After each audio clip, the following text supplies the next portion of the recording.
Los dolores crónicos suelen ser uno de los motivos más frecuentes en las consultas. Además, hoy vamos a hablar de en qué medida nos puede influir el estado de ánimo en estos dolores, con un especialista de la Unidad del Dolor y Deporte del Hospital Recoleta. Rodrigo, muy buenas noches. Hola, ¿qué tal? Buenas noches, Verónica. Pues como digo, son muchos los pacientes, ¿no?, que acuden por un dolor crónico. ¿A qué nos referimos cuando hablamos de este aspecto? Bueno, pues es importante distinguir un poco el dolor crónico de lo que es el dolor en sí. Todos sabemos que el dolor lo entendemos como una experiencia desagradable, pero que muchas veces está pensada en el organismo para defendernos de una enfermedad, de un daño, pero cuando ese dolor se cronifica, ya se convierte en una enfermedad en sí mismo. Y el problema no es solo que se va haciendo cada vez más difícil de tratar, sino que afecta a muchas esferas de la vida del paciente. Sobre todo afecta a la calidad de vida, la calidad en el trabajo, las relaciones personales, el estado de ánimo. Entonces es una experiencia desagradable, pero que ya se va convirtiendo en una enfermedad. Hablamos de dolor crónico cuando a partir de 3 o 6 meses, se decía clásicamente, y sobre todo cabe llamar la atención que en cuanto mayor es la población, más porcentaje de pacientes lo padecen.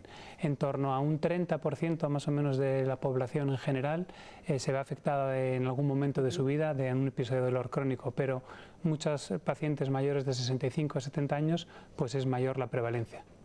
Claro, y habrá gente a lo mejor que incluso acuda tarde, ¿no?, a la consulta. Como bien dices, es importante también diagnosticarlo antes. Exacto, para los tratamientos. Sí, exacto. El dolor al final en el tratamiento del dolor están involucrados prácticamente todos los médicos y el estamento sanitario, ¿no?, desde rehabilitadores, médicos de familia, distintos especialistas.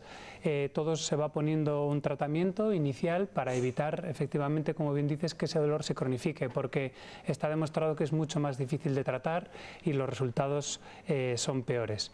Y cabe un poco incidir en el que no solo afecta a pacientes de más edad, sino también pacientes jóvenes con una determinada patología concreta, que si somos capaces de actuar de manera temprana, quizás evitemos que ese dolor se cronifique. ¿Cuáles son los síndromes dolorosos más frecuentes?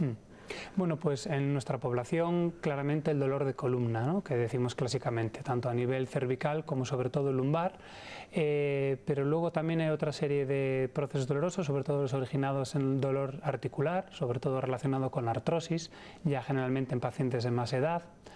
En los pacientes jóvenes, sin embargo, se ve más dolor de origen muscular, musculoesquelético, pues bien por la actividad física, por las exigencias de su vida cotidiana o laboral, o incluso deportiva, pues se padecen dolores que se van cronificando.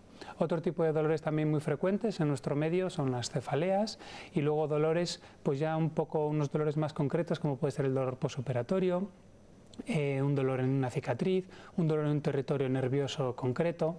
Estos son, en resumen, los principales caballos de batalla que tenemos todos los médicos que tratamos dolor. ¿El aspecto psicológico, es decir, nuestro estado de ánimo, puede influir en ello? Pues claramente sí. Siempre decimos, los médicos que tratamos dolor, que hay un componente bidireccional un poco. ¿Con esto qué quiero decir? Que obviamente el padecer dolor de una manera prolongada, con la afectación de la calidad de vida, pues tiene una repercusión a nivel emocional y cognitivo. Eso hace pues que el paciente pues viva la experiencia de una forma desagradable y acabe un poco afectando a su estado de ánimo. Y por otro lado, los pacientes que tienen alguna alteración en el estado de ánimo, pues perciben el dolor de una manera diferente a los pacientes que no tienen esos problemas. Por eso es muy importante detectar cuando surgen estos pacientes y abordar esa esfera también emocional del dolor crónico. ¿Qué tratamientos utilizáis vosotros en la Unidad del Dolor? Bueno, como comentábamos al principio de la entrevista, todos los médicos, desde la primera visita que tienen de los pacientes, abordan y tratan el dolor. Pero las unidades de dolor son un poco especiales. ¿Por qué? Porque utilizamos técnicas intervencionistas. Que ello no quiere decir que sean técnicas agresivas, ni mucho menos, sino es ir un paso más allá de lo que es el manejo de los fármacos, que sí que es cierto que con los fármacos se controlan muchos dolores, pero hay determinadas patologías patologías que o bien por la intensidad o bien por la distribución necesitan de alguna técnica especial. Los fármacos, al fin y al cabo, después de utilizados, tienen sus efectos secundarios que debemos conocer, y eso a veces pacientes pues tenemos ciertas limitaciones. Dentro de las técnicas intervencionistas pues hay muchas. A nivel del dolor de espalda, las más frecuentes son los bloqueos epidurales o bloqueos facetarios. A nivel del dolor articular se pueden hacer distintos bloqueos sobre la articulación o sobre los nervios que van a las articulaciones. Si el dolor es en un territorio de un nervio específico, se puede actuar sobre ese nervio. Clásicamente se vienen haciendo numerosas técnicas, pero sí que es cierto que, por ejemplo, la radiofrecuencia, que consiste en aplicar una corriente eléctrica para modular, como modificar un poco la forma en la que el nervio que está transmitiendo el dolor, poder controlarlo un poco, y que el cerebro, que al final es el principal órgano responsable de que percibamos el dolor, pues reciba una respuesta atenuada, y ese paciente.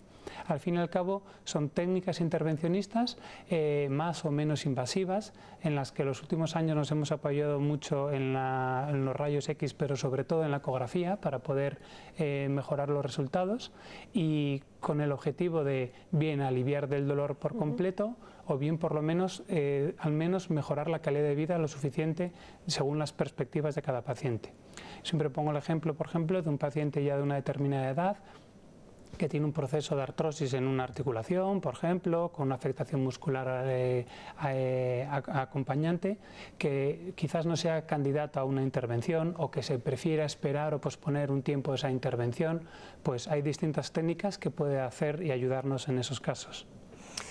Para poner también un ejemplo que has comentado, por ejemplo, Rodrigo, al principio, los dolores de espalda y el lumbar son los más habituales, ¿no?, de consulta. Has hablado de bloqueos, para que entienda la gente qué intervención hacéis, porque hay personas que pueden tener miedo también, a lo mejor, a algunas técnicas, ¿no? Sí, en efecto, sí. Pues lo primero, como siempre, es identificar qué tipo de dolor tiene el paciente y qué está provocando ese dolor.